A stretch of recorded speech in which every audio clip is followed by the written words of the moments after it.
Your iPhone is completely dead and refusing to turn on. Don't panic, we're about to bring it back to life. The first and simplest solution is often the most overlooked: charging your iPhone. Connect your iPhone to its original charger and a working power outlet. Even if you don't see a charging indicator immediately, leave it plugged in for at least 15-30 minutes sometimes. A completely drained battery needs a little time to build up enough power to show the charging screen.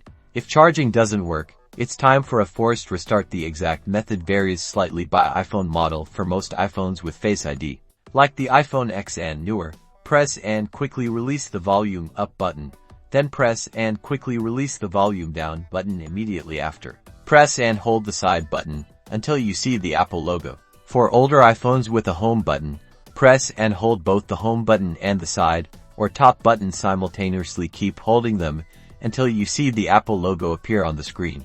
If your iPhone still won't turn on after a forced restart, it's time to connect it to a computer. Open iTunes on a PC or Finder on a Mac with your iPhone connected. Your computer should prompt you to restore or update your iPhone. Choose Update first. This will attempt to reinstall the software without erasing your data. If an update doesn't work, you may need to choose Restore, but be aware this will erase all your data, so only do this as a last resort. And there you have it. Your iPhone is back on and ready to go.